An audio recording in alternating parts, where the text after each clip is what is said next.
Bonjour messieurs, dames, bonjour mes amis connus et inconnus et tous les jeunes gens qui me regardent. J'ai quand même plusieurs thèmes à aborder avec vous. Enfin plusieurs, je sais pas, il y en a un minimum deux je crois. Le premier thème c'est la liberté d'expression. La liberté d'expression, comme on sait, ça veut dire que chacun dit ce qu'il veut à la manière qu'il le pense et tout ça, c'est la liberté d'expression. Mais je vois dans divers réseaux sociaux que non, il n'y a pas la liberté d'expression. Les gens, entre eux, ils se bouffent. Ils ont l'impression que ce qu'ils disent, bien entendu, ce qu'ils disent, c'est leur opinion. Et ils ont l'impression que cette opinion, c'est l'opinion de tous.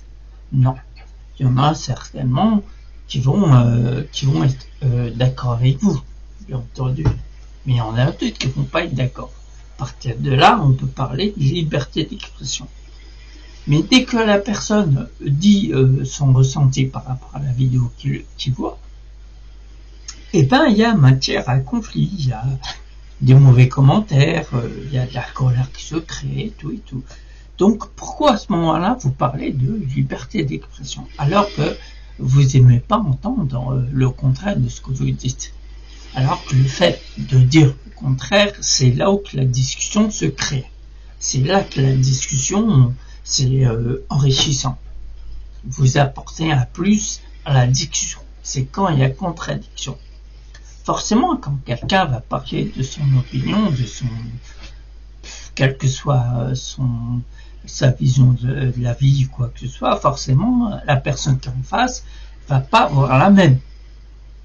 Donc, à partir de là, quand il n'y a pas la même réflexion que celui qui parle, il y a matière à conflit.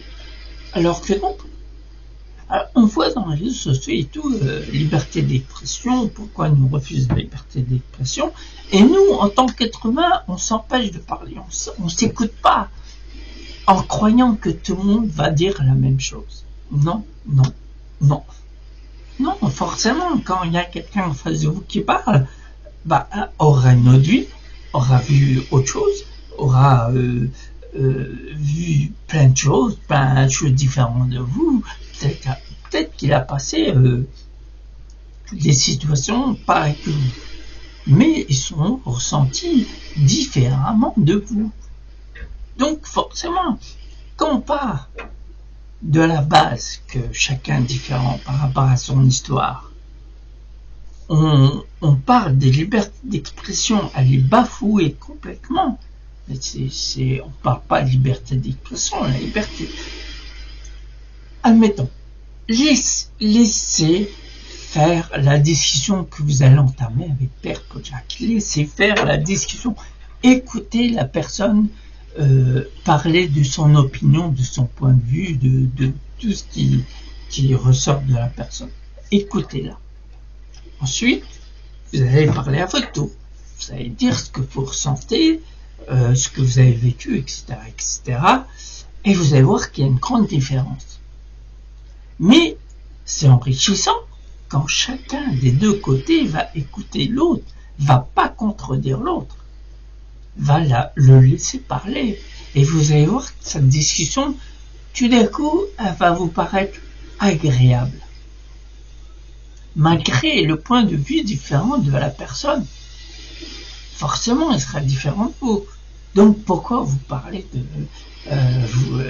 liberté d'expression en croyant que la liberté d'expression, c'est tout le monde dit la même chose? Mais non. Non, vous avez bien des points de vue de la société qui sera largement différent des autres.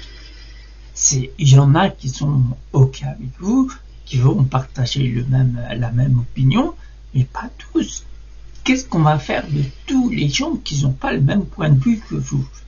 Vous allez les haïr, vous allez mettre dans la catégorie ennemie, tout ça, et vous ne connaissez pas la personne. Et tout ça parce qu'il n'a pas la même opinion que vous. Donc, laissez parler les gens, quelle que soit l'opinion des gens, quelle que soit la façon de vivre, la façon d'être. Vous laissez les gens faire. La liberté d'expression, c'est pas catégoriser, c'est pas donc toi dans le peuple, tu dois dire comme moi, sinon il y a matière à bataille. Toi qui es au-dessus de moi, un supérieur hiérarchique ou quoi que ce soit, tu peux dire différent de moi, il n'y a pas de problème, je serai d'accord avec toi. Mais c'est pas comme ça que ça passe. Mes amis connus et inconnus, et même les jeunes gens, si vous créez votre vie autour de ça, croyez-moi que votre vie sera chamboulée tout le long de votre existence. Vous allez toujours rencontrer des personnes qui diront largement les choses différentes de vous. Mais c'est tout à fait normal. Faut vous appreniez ça dans votre tête, que les gens sont différents. Les gens, ils vont parler de choses différentes. Et la discussion va être intéressante quand vous allez laisser cette différence, cette personne parler de choses différentes que vous pensez. Elle sera toujours agréable. Vous voyez, quand j'ai commencé là, il y a 7 ans déjà, ça tourne quand même, hein, quand j'ai commencé la conversation hypnotique, parce que je sais que la différence d'opinion, c'est enrichissant. C'est à ce moment-là qu'on peut, comment je pourrais dire, qu'on peut créer des choses. C'est avec la contradiction. Même vous, personnellement, quand vous parlez, vous contredisez. Parce que des fois, la plupart du temps, quand vous pensez quelque chose, vous pensez faire un truc ou dire un truc et tout, en fin de compte, quand vous êtes au pied du mur, vous dites complètement autre chose et vous comportez autrement de ce que vous aviez en tête à la base. Donc, vous contredisez. Donc, le fait de vous contredire, c'est un plus. C'est une avancée. Donc, pourquoi dans la réalité, ça doit être différent? Mais moi qui ai créé la conversation hypnotique, qui me suis mis à mon compte et tout, combien de fois je me suis contredit? Combien de fois je vais dire ça? Et je disais ça dans ma tête, mais je faisais autre chose. Combien de fois? Et c'est ce qui m'a fait avancer, c'est ce qui m'a fait connaître des gens, c'est que malgré notre différence, c'est ce qui m'a fait découvrir des choses.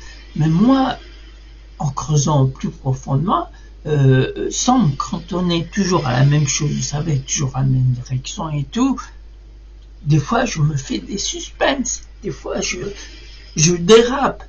Et des fois, dans ce dérapage, je découvre autre chose. Donc, vous voyez, la différence est créative. Donc, la liberté d'expression, arrêtez cette liberté d'expression. S'il y aurait vraiment la liberté d'expression, il n'y aurait pas autant de colère que je vois dans les réseaux sociaux. Ça, c'était le premier point. Ensuite, le deuxième point, je me dis, pourquoi l'être humain, vous le mettez toujours au second plan? Vous voulez que l'être humain fasse ça, crée ça, vous voulez que l'être humain crée plein de trucs. Mais avant de créer toutes les choses que la société lui demande de faire, faut lui, faut mettre en avant son état d'esprit. Imaginez-vous que la personne a vécu des trucs monstrueux, elle a vu, elle a entendu, elle a eu des accidents de la vie et tout, mais tout ça, faut prendre en compte. Tout ça, faut le prendre en compte. Quand je parle aux gens, au premier abord, quand vous voyez l'état d'esprit de la personne, vous n'allez pas lui dire de créer quelque chose. Vous pouvez lui dire de créer quelque chose quand vous aurez atténué cette pression qu'il y a en lui. Vous savez, comme tout à l'heure, je vous dis que chaque personne est différente par rapport à son vécu. Mais tout ça, il faut tenir en compte pour qu'il crée quelque chose, pour qu'il fasse quelque chose, pour qu'il fasse un régime, pour qu'il fasse plein de trucs. Je parle de régime, par exemple, le régime, toutes les addictions et tout ça. Pour moi, je vous ai dit, c'est émotionnel. Il suffit de réparer l'émotionnel et vous allez créer quelque chose de beau. quand vous atténuez l'émotionnel, après tout se remet en place. Quand vous, par exemple, vous commencez une addiction, peu importe l'addiction, c'est parce que à ce moment-là, quand vous avez commencé à rentrer dans l'addiction, ça veut dire qu'à ce moment-là, vous voulez oublier quelque chose qui vous a vraiment vexé, qui vous a mis à terre, qui vous a écroulé, qui vous a détruit, c'est pour ça que les gens se créent une addiction. C'est un subterfuge pour oublier leur mauvais passage. Et ce mauvais passage, c'est même plus un passage, c'est la ligne droite, c'est la route 66 en Amérique. Vous voyez, c'est tellement grand et ça dure depuis tellement d'années que la personne va pouvoir rien faire si on l'aide pas émotionnellement, si on ne lui apporte pas tout le bien qu'il mérite, tout le respect qu'il mérite. Bien entendu, les gens, la plupart des gens, pas tous, hein, bien sûr, il y en a qui ont la tête sur les épaules, ils se rabaissent tout seuls. Rien de pire qu'une personne qui se rabaisse toute seule. La personne qui se rabaisse toute seule, mais vraiment, elle se rabaisse, mais d'une force. Vous savez, quand il y a quelqu'un, un manipulateur, un narcissique, par exemple, qui s'en prend une personne, qui le rabaisse, et ben, ça sera jamais pire que quand la personne se rabaisse elle-même. Vous voyez, quand ce moment-là, cette personne qui se rabaisse, qui se dit je suis un bon rien, j'arriverai pas, voilà. Et puis à ce moment-là, la personne elle baisse les bras, elle est prête à appuyer sur le bouton destruction, autodestruction. À ce moment-là, la personne, elle rencontre une autre personne de beaux conseils et qui lui remet les idées en place et qui lui fait comprendre les choses, qui lui fait comprendre la réalité des choses. Et ben à ce moment-là, la guérison commencera à se faire. La guérison émotionnelle, bien sûr. Vous voyez, et quand je parlais tout à l'heure d'addiction, ça peut très bien être les substances qu'on l'a prescrit, qui est pour oublier tout ça, quoi. Mais moi, je me dis, et je suis persuadé au fond de moi, que la personne, quand elle est capable de passer toutes ces étapes, parce que bien sûr, il y aura des souffrances, il y aura des baisses de motivation, il y aura tout ça, mais c'est des étapes qui sont nécessaires à la guérison. Bien entendu, quand la personne passe des années dans le déni, et tout d'un coup, elle découvre la vérité, elle découvre par elle-même, par ses propres yeux, la vérité propre, la réalise que tout ce qu'elle a pensé jusqu'à maintenant, c'était du déni. Vous voyez, à ce moment-là, quand la personne réalise, là commence la guérison. Mais comment on peut guérir une personne si on le met au second plan? C'est pas possible. C'est pas possible. La personne, il faut la prendre en main. Pas du style, vous voyez, qu'on connaît dans la situation, dans la société. Quand il y a un truc qui va pas, on va chez une personne que vous connaissez tous, vous asseyez et il vous écoute. Il vous écoute, il vous écoute, il vous écoute. Vous n'avez rien appris de plus. Quand vous êtes rentré dans le bureau, vous en ressortez pareil. Pareil. La personne de temps en temps regarde sa montre, a l'air de se dire vivement l'heure qu'elle se finisse, et vous partez, en fin de compte, vous n'avez pas appris grand-chose. Ce que les questions que vous posez, la personne elle vous répond par une question. Vous voyez, vous avez déjà entendu ça pour la plupart d'entre nous, vous avez déjà entendu ça. Ah, comment ça se fait que je suis comme ça? Eh ben la personne, à votre avis, comment ça se fait que vous êtes comme ça?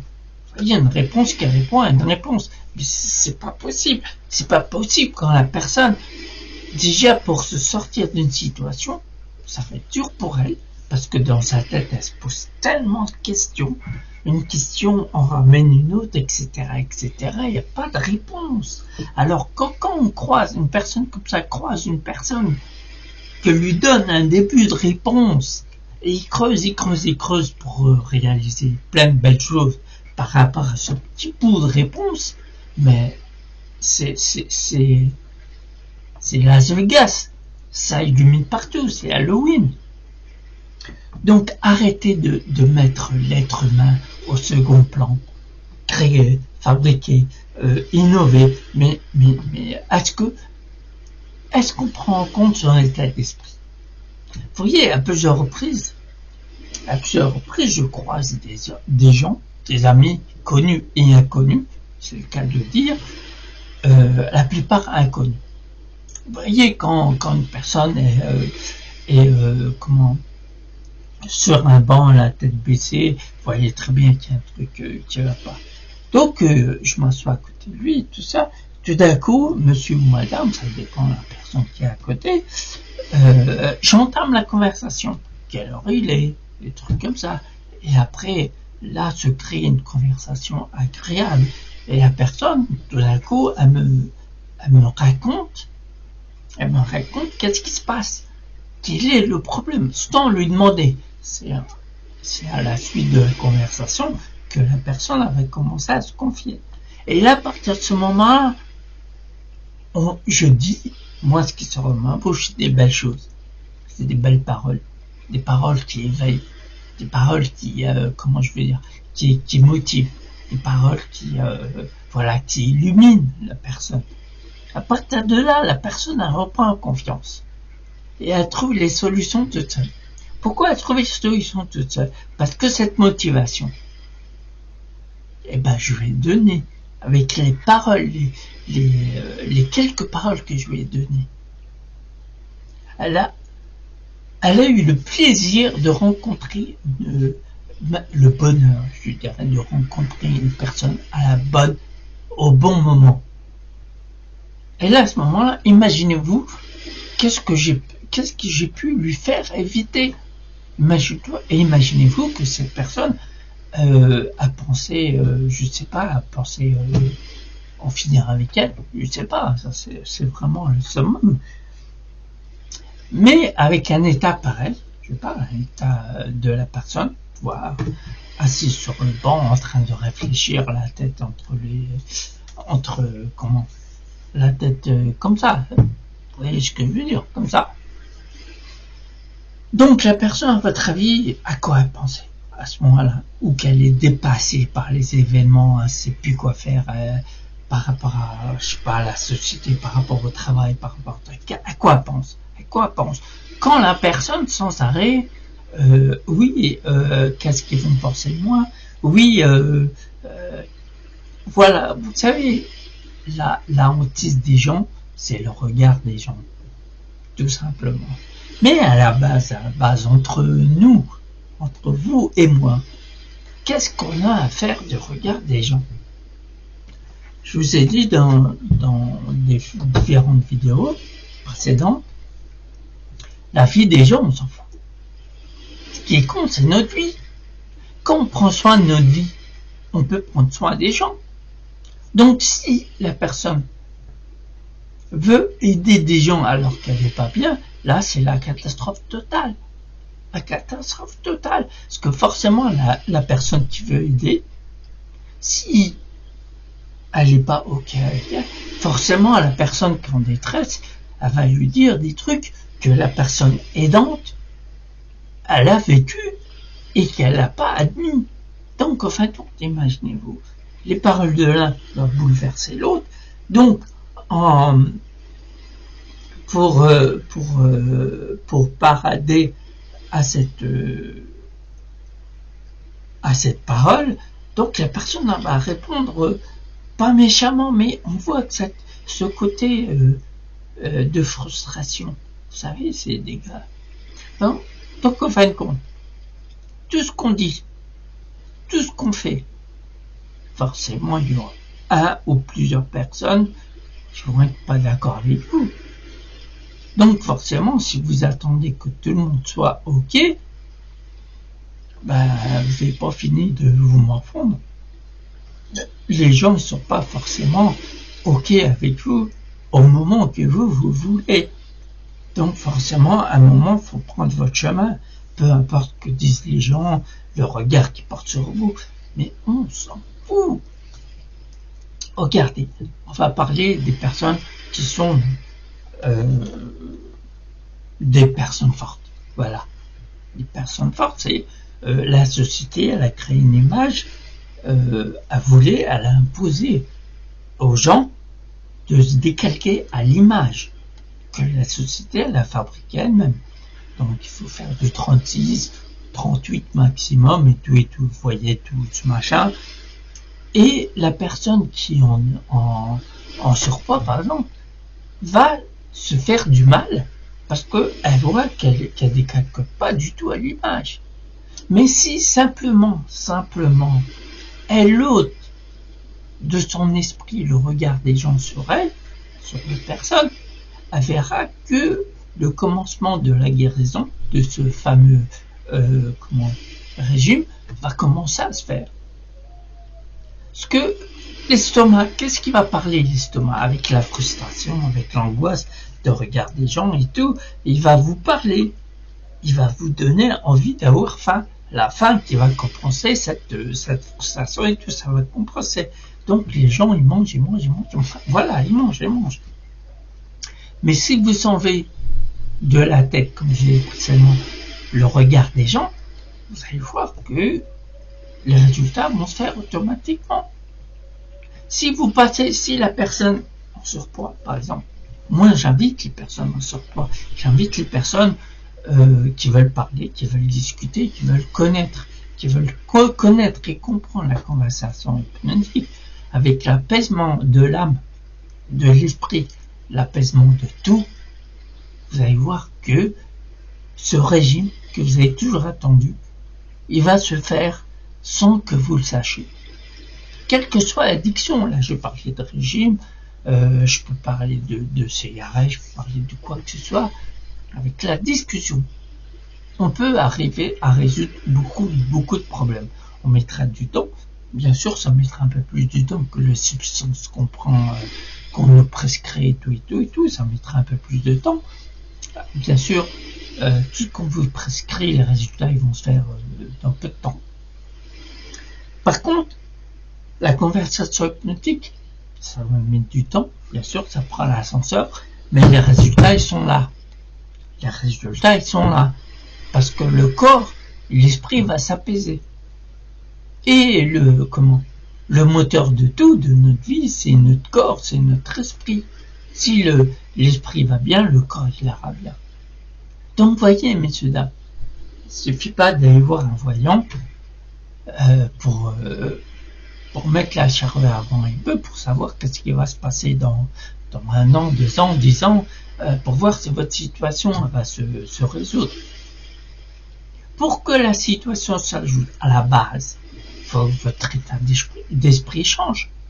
Parce que si vous attendez ce que le voyant a dit sur vous d'ici 1, 2, 3, 4 ans pour que ça se réalise, tant que vous n'avez pas changé d'état d'esprit, vous n'allez rien voir se créer autour de vous.